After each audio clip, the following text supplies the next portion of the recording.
avant-dernier film.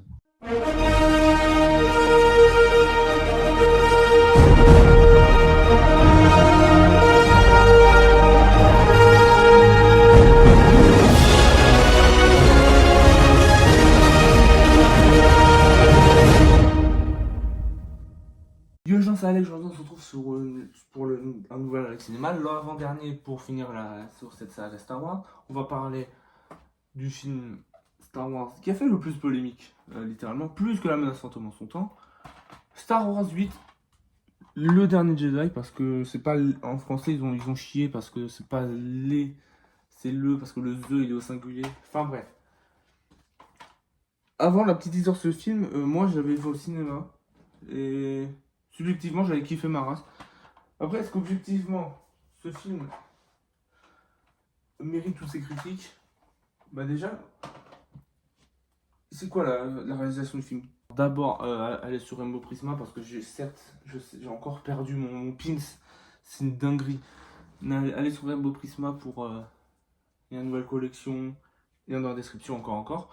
D'ailleurs, je vous ai remarqué dans l'épisode sur le 7, j'ai pas mis le défilé des, du prologue, tout simplement parce que je n'ai pas trouvé sur l'apostologie. Ça me fait chier parce que je voulais vraiment faire tout bien, mais bon, j'ai pas trouvé, hein, les mecs. Enfin ouais, le film n'est pas réalisé par DJ Abrams, il est réalisé par Ryan Johnson.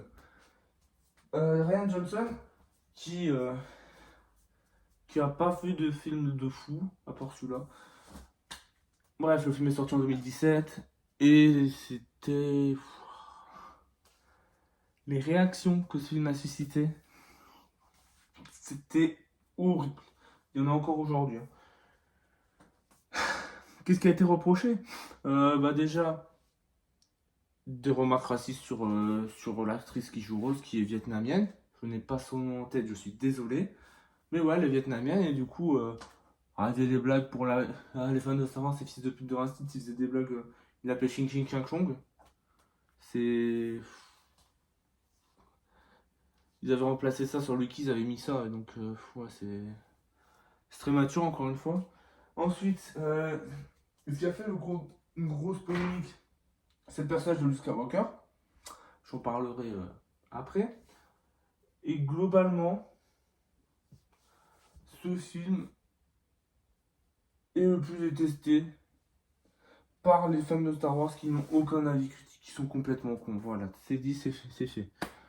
Mais me dois de rester un peu objectif, même si c'est très dur de rester objectif dans une communauté remplie d'imbéciles et de déchets. Donc, subjectivement, j'ai kiffé ce film. Après, est-ce qu'objectivement, il est mauvais? Est-ce qu'objectivement, il est mauvais? Moi, j'arrive pas à dire ça parce que... Ah, foreshadowing, mais il faut pas que je le dise. Est-ce qu'objectivement, ce film est mauvais? Eh bien, écoutez.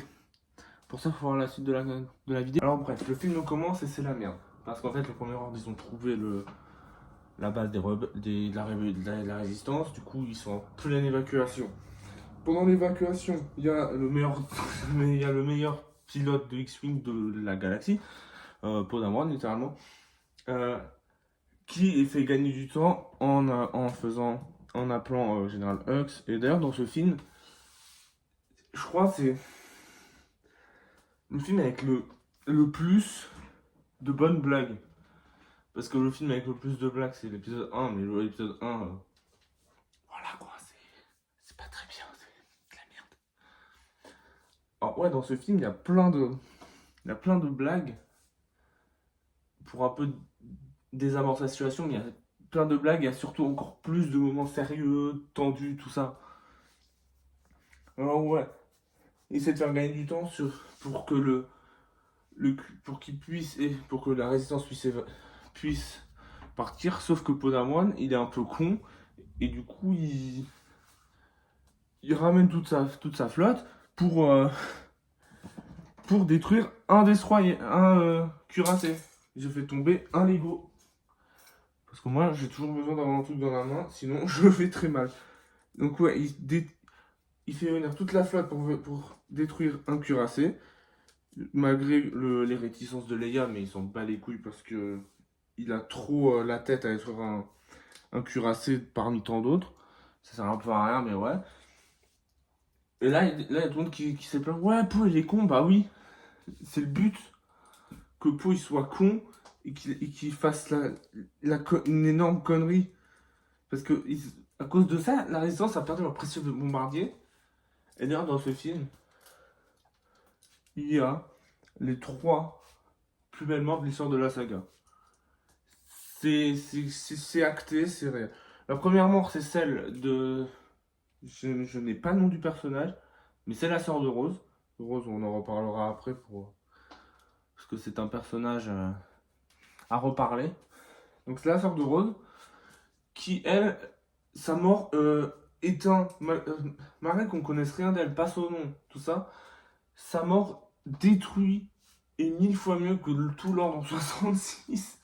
Je suis désolé parce que elle, au moins, sa mort est émouvante. Ils mettent pas une musique triste pour faire genre, oh, regarde, tes jouets préférés, ils sont morts. Non, alors en fait, elle meurt pour faire son devoir, pour détruire le cuirassé. Enfin, un cuirassé. Donc, voilà, c'est une des plus belles morts de l'histoire de la saga. Mais c'est pas la meilleure mort du film. Ils arrivent après, les meilleures morts du film. Comment on remet ça? Bon, c'est pas grave. Du coup, après ça, Snoke contacte, engueule le général Hux. Bon, ça c'est une petite scène sympa où Hux se fait un peu humilier. Ensuite, Fini se réveille. Mesdames, Fini se réveille parce que il vient enfin de se réveiller de son tranchage de dos. Il perd les os littéralement, genre il y a de l'eau qui coule partout. Et la première chose qui demande, c'est où est Rey. Donc comme quoi, Finn, c'est toujours un lâche qui pense qu'à Rey, quoi. Du côté de Rey, on va enfin parler du moment le plus... enfin, un des moments les plus polémiques du film, parce que c'est complètement con cette polémique. Le cas de Luke Skywalker. Je parlerai après. Mais je vais juste vous dire 2-3 mots. Le Luke Skywalker du 8 est totalement logique. Voilà, c'est... Je vais me faire tirer dessus à bout portant, mais c'est totalement logique. Rey donne le fameux sabre d'Anakin à Luke, qui jette littéralement par-dessus la falaise. Il s'en bat les couilles de Luke Skywalker.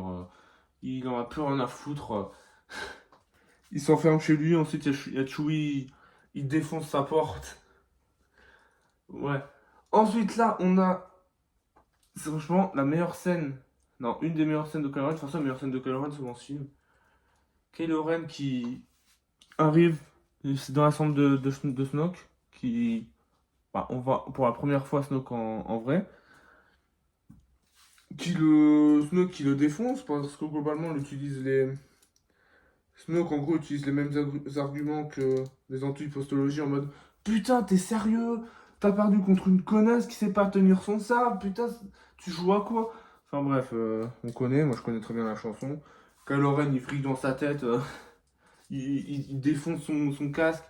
Alors moi, quand j'ai compris ça, enfin quand j'ai vu ça, je me suis dit, ok, il a détruit son casque parce qu'il veut plus être comme Dark Vador en fait. Pour moi, c'est ça la raison première de pourquoi il casse son putain de casque. Donc, Rey suit le quotidien de Luke. D'ailleurs, il y a un moment que genre, les critiques, ils ont dit que ce film, il est pro-vegan. On parle de Star Wars, le con de ta race. En quel moment c'est pro-vegan? La scène où genre Luke, il trait une espèce de vache debout, il boit son lait, il fait une tête bizarre en mode il aime pas ça. Il boit du lait? En quoi c'est un message pro-vegan? Je comprends pas. Non mais les anti-Star Wars, des fois vous êtes cons. Oh, mais c'est grave. C'est grave ce niveau de conneries. Là, après, Rey, elle découvre le temple. C'est un arbre, ouais. Le temple Jedi. le dernier à ce jour, parce que Coruscant, c'est mort. Le dernier temple Jedi à ce jour. Qui et Rey connaît cet endroit. Et là, vous allez dire, ouais, mais c'est pas logique. Bah, en fait, si, parce que, voyez-vous, moi, j'ai regardé le set hier, pour faire la critique.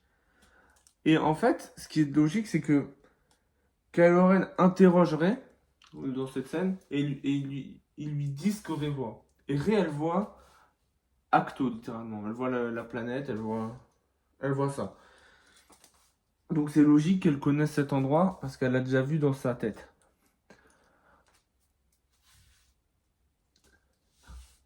Luke, il veut pas rentrer aussi parce que il a échoué avec Ben, il veut pas affronter sa sœur, quoi. C'est aussi pour ça que Luke, il est si différent dans ce film parce qu'il a échoué et que littéralement à cause de lui, tous ses élèves sont morts, quoi. Et à cause de lui, il a créé Kylo Ren. Le mal. Kylo Ren, en parlant de lui, il a pris son vaisseau et il va tirer sur l'ennemi.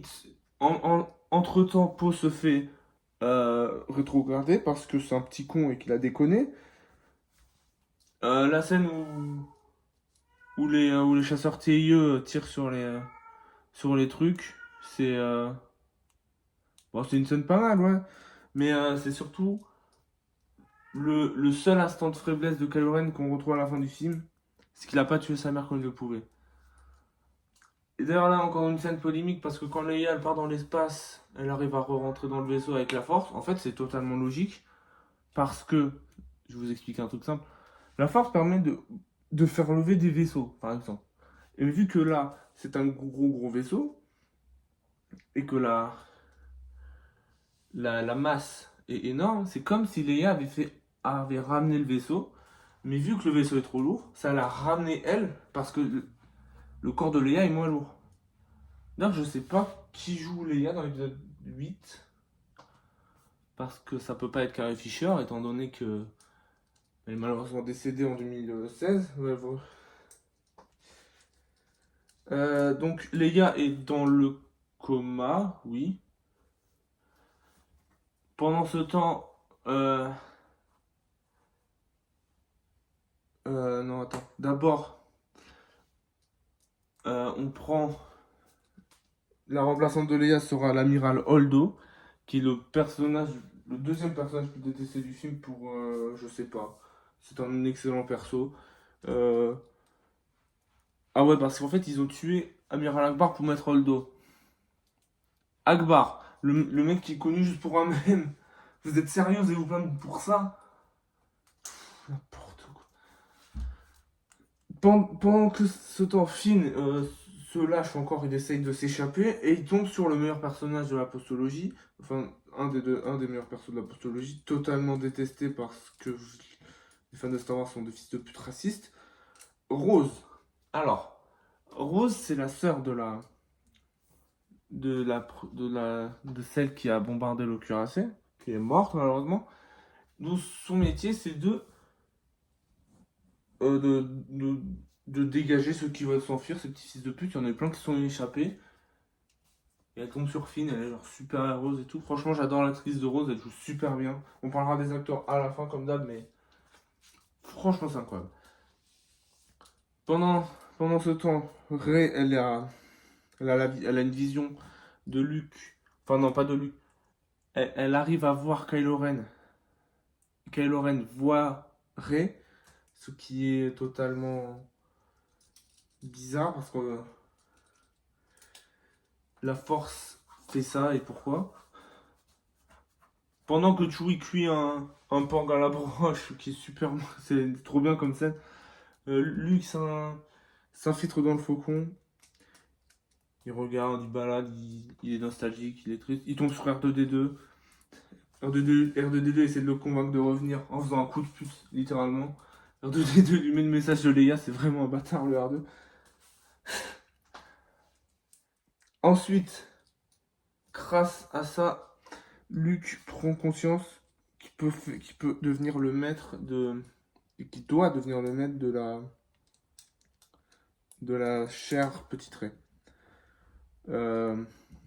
3 leçons pour 3 jours.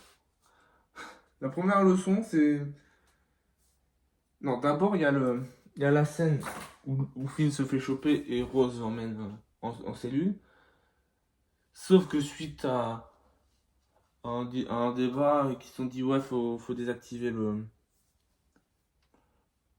le traceur en vitesse lumière, parce que les premiers ordres l'ont reçu avec un traceur en vitesse lumière. Ils vont aller sur Canto Bight, grâce à l'aide de l'info de Maskanata. Rose, Finn et BB-8, ils vont pendant que Poe a pour but de passer en vitesse lumière dès que le truc est désactivé. Et apparemment, ce plan ne sert à rien. Vous avez pas vu la suite du film, littéralement. Mais ouais, bref. La première leçon de Luke, c'est Rey qui doit se projeter. Du coup, elle tend la main.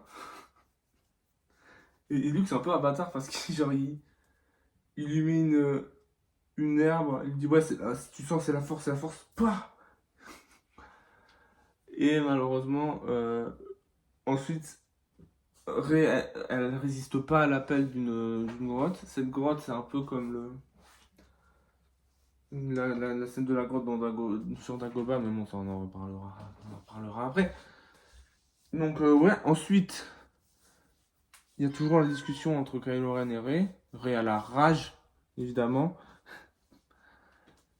Et donc, nos 3 résistants sur Canto Bight. Ils sont défoncés. Canto Bight, d'ailleurs, qui la Côte d'Azur, littéralement.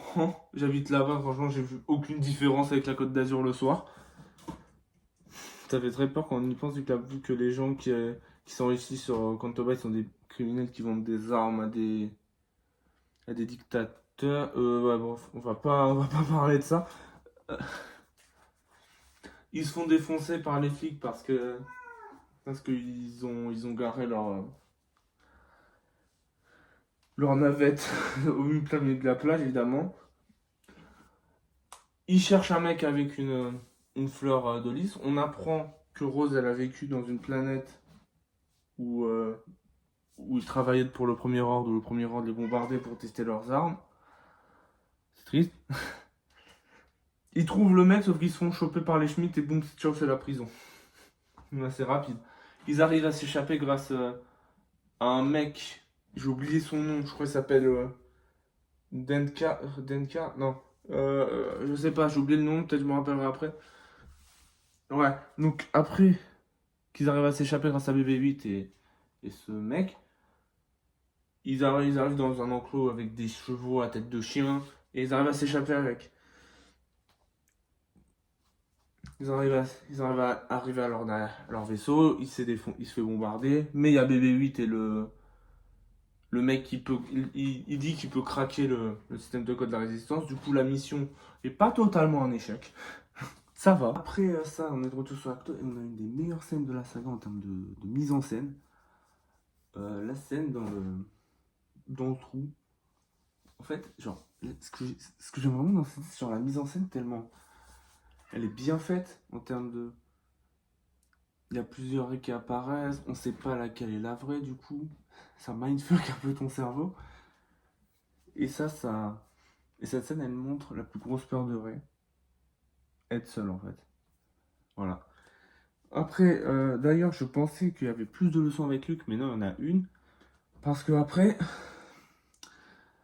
Rey, elle parle de ce qu'elle a vécu dans ce trou avec Kylo Ren pendant leur projection par rapport, voilà quoi. Ils veulent se faire confiance. Ils se touchent la main et Luke il vrille dans sa tête parce que il détruit la maison. Ensuite, t'as un navire engagé, Luke versus Rey. Rey qui bicagne en fait. Voilà. Après, Luke lui explique enfin la vérité au sujet de Kylo Ren. Il a senti la colère, la haine, tout ça chez Kylo Ren. Il pensait pouvoir le tuer, pouvoir l'arrêter, tout ça. Mais c'est au contraire ce qu'il a vraiment fait vriller. Du coup, c'est pour ça que Luke il s'est exilé parce qu'en fait, à cause de ça, il a foutu la merde dans la galaxie. Et c'est pour ça que c'est complètement con de dire ouais, c'est pas logique, Luke. Si, c'est logique. Parce que justement, il est coupable d'avoir créé Kylo Ren en fait. À cause de lui, le Temple Jedi est mort et tous ses apprentis sont morts. Ensuite, il y a aussi le Premier Ordre. Pas un Sith, un utilisateur du côté obscur très puissant. Donc c'est pour ça que Luke il s'est exilé en fait. Réelle part en étant sûr qu'elle peut sauver Kylo Ren de l'emprise de Snoke en fait. Notre groupe arrive aux suprématies. Notre groupe Finn, DJ il s'appelle, et Rose, et BB-8, dans le but de désactiver le truc pour les suivre. Ensuite, d'ailleurs j'ai appris que, hors sujet, genre, le dernier film que Carrie Fisher avait tourné, c'était pas le 7, mais c'était le 8. Du coup, dans le 8, c'est bien Carrie Fisher. Ok. Ensuite, il y a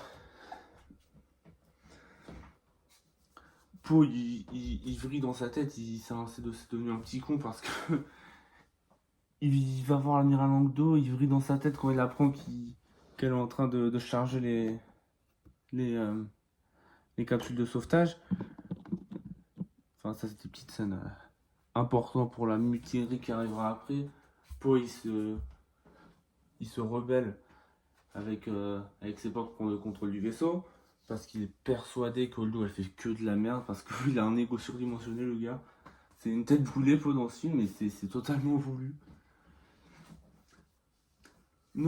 Rey se fait capturer par Kylo Ren parce qu'elle est arrivée aux suprématies. Elle se fait emmener chez Snoke. C'est un peu comme la scène de Palpatine et Luke dans l'épisode 6. Snoke essaie de la faire basculer, il n'arrive pas, il essaie de la tuer pour savoir où est Skywalker. Tout ça. Pendant ce temps, la mission Finn, Rose et les autres, ils sont chopés par à cause du petit bébé 8 noir, je sais pas comment il s'appelle. Ils sont chopés, capturés par le Captain Phasma. Enfin, première fois qu'on voit ce film, et c'est au bout d'une heure qu'on voit le Captain Phasma quand même. Là, ta gueule. DJ il est trahi parce que quand même, pendant ce temps, Poe, il essaie de prendre le contrôle du vaisseau, mais Leia, elle se réveille miraculeusement. Enfin, miraculeusement, pas bien qu'elle se réveille à un moment. Elle se réveille, elle paralyse Poe, c'est ciao. Ensuite, ils se font capturer, ils sont sur le point de se faire tuer, mais attention, Didier a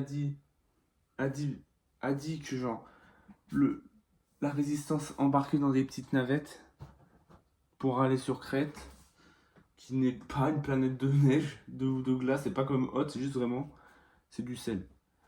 C'est une planète remplie de sel. C'est bizarre, mais c'est une planète remplie de sel.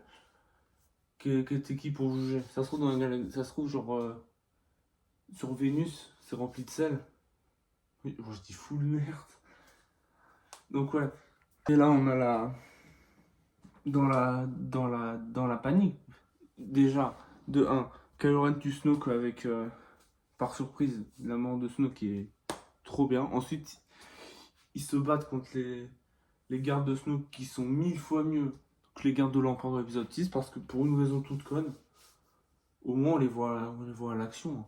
Parce que ok, ouais, dans les comics, ils font ça, on s'en bat les couilles des comics, on parle des films. Star Wars, c'est avant tout des films. C'est pas des comics, les enfants. Il va falloir aller se faire foutre un jour. C'est pas mon café, ça fait 2 jours que j'ai pas mon café, je vrille dans ma tête. Donc Rey et Kylo Ren font se battre contre les gardes, et la mise en scène des combats sont incroyables, au moins ils se touchent, ils se font pas des saltos, tout ça. On voit bien que les deux ont une façon de se mettre très distante. Rey, elle move plus sur la feinte, la tactique. Par exemple, quand elle se fait étrangler par un mec, elle lâche son sabre. Pas comme ça, le mec il est un peu perdu, bam, il la plante. Kylo Ren, lui, il vrille, il est en train de. Le mec, il les défonce, il remet des droites. Quand il plante un mec, il reste 20 secondes, ce mec comme ça. Calme-toi, putain. Et là, on a la manœuvre Holdo utilise la super vitesse sur le suprématie. Et cette scène Rien que la mise en scène de cette scène est incroyable. Genre, le... la musique, ouais, c'est une musique avec plein de tension. La tension, il y a 26 trucs qui se passent. Le fait que quand elle fonce, il n'y a plus de son. Et le travail sur le son est impeccable. Plus de son. Putain, on voit les débris. Et là, pouing. J'avais vu cette scène au cinéma. Oh là là, c'était incroyable. Franchement, le travail sur le son sur ce film est incroyable, comme la prélogie d'ailleurs. Ouais, je dis du bien de la prélogie des fois. Des fois. Ray croit qu'elle peut ramener Kylo Ren à la lumière, mais non, du coup, il dit la vérité sur ses parents. Désolé que je me gratte, j'ai de l'eczéma, ça me démange, j'en ai marre. Il dit la fois la vérité sur ses parents, que ses parents n'étaient personne. Du coup, ça l'a détruit un peu, la Ray. Je crois qu'il peut la manipuler, mais elle essaie de choper le sable des Skywalker. Et il le casse en fonction de le tirer avec la force, quand même. Putain, pour une fois que ce cerveau laser de con, il est cassé. Mais après, vu qu'il y a la manœuvre le dos, Rey en profite pour s'enfuir, Kylo Ren est genre... bah, il dort, quoi. Finn, Rose réussissent à s'échapper, mais pas avant qu'il y ait le combat tant attendu. Finn contre Plasma. On voit Plasma contre Phasma. Le combat est sympathique. C'était pas un combat foufou, mais trop fou, mais bon, ça va ici. Malgré que Finn il soit moins expérimenté, il arrive à la battre grâce à la surprise motherfucker. C'est littéralement ça. Ils arrivent à s'échapper en prenant nos navettes et se rendent sur Crate. Ils sont rentrés, mais le premier ordre, Kylo Ren prend le pouvoir, du coup, et à la fin de ce film. Mais mon dieu, mais Kylo Ren, pourquoi tu miaules? La résistance, ils prennent des espèces de petites navettes de cons là, pour le truc, il date de. Il date de. Je suis sûr qu'il date de la date de la guerre des clones, tellement le truc il est vieux. Et là, il y a la bataille finale sur Crète. Il y a les AT-AT du premier ordre qui sont différents parce qu'ils ont un canon sur le dos. C'est un dos ce truc. Sur le dos, on va dire. Mais vu que leur matériel pue la merde et que les chasseurs sortis arrivent, mais heureusement, il y a le Faucon Millennium qui arrive à les faire fuir parce que. Ta gueule. Non, parce qu'ils arrivent, parce que Kylo Ren a dit, voilà, ils écoutent leur suprême leader, qu'est-ce que je te dis. Ensuite, la résistance, ils fuient de leur capsule, sauf Finn, parce que ce tête de con, il a dit, ouais, je vais foncer dans le canon, mais Rose le sauve. L'évolution du personnage de Finn, c'est grâce à Roi. Parce qu'au début du 8 et pendant tout le 7, Finn, c'est un petit con qui pense carré, quoi. Alors que dans le 8, c'est enfin devenu le vrai héros de la résistance qui devait être. Il rentre à la base. Et là, il croit que c'est perdu. Sauf que boum, le fantôme de Skywalker, t'y attendais pas ça. Enfin, il y a le Skywalker qui apparaît. Je me rappelle dans la salle de cinéma, ils étaient tous choc-barre. C'était trop bien. Il parle à sa sœur, il dit qu'il est venu pour affronter Kylo Ren parce qu'on peut plus le sauver. Là, Kylo Ren, il est irrécupérable là à la fin. C'est une boule de haine et tout. Scène du combat Luke Kylo Ren, même si avant, c'est lui qui arrive. Il fait face à toute l'armée de Kylo Ren. Il se fait tirer dessus par les AT-AT. Il s'époussette l'épaule, même si. C'est incroyable. Les petites touches d'humour avec Hux qui dit. Ouais, c'est bon, tu penses que tu l'as eu. Mais le seul défaut de cette scène, c'est genre le pire dialogue du film qui est prononcé par le pot, par pot. Finn il dit ouais, on doit aller l'aider, tout ça. Finn et Po, je sais pas, il dit un truc du style non, on est l'étincelle qui allume le feu, qui brûlera le premier ordre qui est durant. What the fuck? C'est quoi cette phrase à la prélogie là? Attends, wesh. Attends, mais c'est quoi cette phrase de merde? C'est le pire dialogue du film. Je comprends pas pourquoi ils ont mis ça. Mais bon. Ensuite, Kylo Ren il descend sans avoir pété la gueule à Hux quand même. La résistance cherche une sortie, mais c'est bloqué par des rochers. Pendant ce temps, il y a le combat Luke Kylo Ren qui est l'un des plus beaux combats parce que genre Luke il attaque même pas, il le bat sans donner un seul coup. C'est tellement beau putain. Il bat Kylo Ren sans donner un seul coup. Si Luke a fait ça, c'est pour redonner un espoir à la résistance. Et grâce, sans Luke, la résistance serait finito là. Ils auraient même pas eu le temps de que Rey trouve la sortie, tout ça, tout ça. Rey, elle fait soulever les rochers grâce à la force. Ah putain, je suis fatigué, je peux dormir. Grâce à la force. Ensuite, Kylo Ren fonce sur Luke, il le touche, mais vu que c'était un fantôme.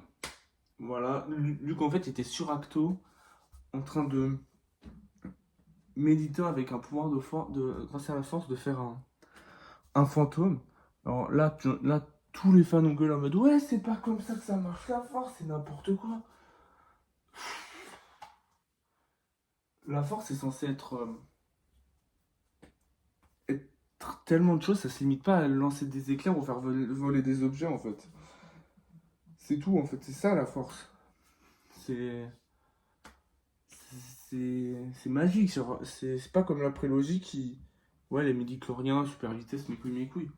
C'est n'importe quoi ces genres de critiques. Surtout que, genre, je vais peut-être dire une giga de conneries, mais j'ai souvenir d'une vidéo de Sidemall. C'est un mec qui fait des vidéos sur Star Wars, qui parle de Star Wars, que je regardais beaucoup à une époque quand j'aimais beaucoup Star Wars. Et je crois que la, la projection de force, genre faire un fantôme à la force pour que pendant que t'es vivant pour faire croire qu'à un autre endroit, et c'est un truc genre qui date des comics d'il y a longtemps. Je crois que temporellement ça date d'il y a longtemps. Mais je dis peut-être une giga connerie.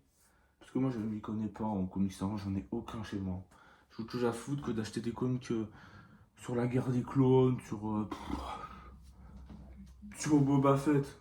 Il y a une série de merde sur Disney+, je veux pas acheter ça. La résistance s'échappe dans le Faucon Millenium. Et là il y a la fin. D'abord la mort de Luke. La mort de Luke c'est la plus belle de toute la saga. Il voit les deux soleils. Il est à bout de force, il y a la musique. Alors oui là les fans sont en disant ouais il y a la musique, c'était pour faire genre. Oh putain vous vous plaignez d'une utilisation de musique. Vous avez tellement pas d'arguments, c'est une dinguerie. Et la fin, elle m'a mindfuck. Parce que, genre, la fin, c'est genre les trois gosses qu'on avait vus sur Canto Bight, qui racontent l'histoire du film. Et du coup, quand j'étais petit, parce qu'en 2017, ouais, j'avais quel âge? J'étais pas bien grand. Qui raconte l'histoire du film. Du coup, moi, je me disais, attends, mais me dis pas que tout Star Wars, toute la postologie, c'est raconté par ces deux gosses de cons là. En fait, le gamin, il a la force. Et je crois que si un Star Wars, que dans Star Wars 10, 11, 12, on suivra ce gamin. Je suis pas sûr que j'ai entendu cette info ouais, il y a longtemps. Bref, est-ce que ce film est mauvais? PTDR. Vous l'avez vu dans le titre, c'est le meilleur film de la saga.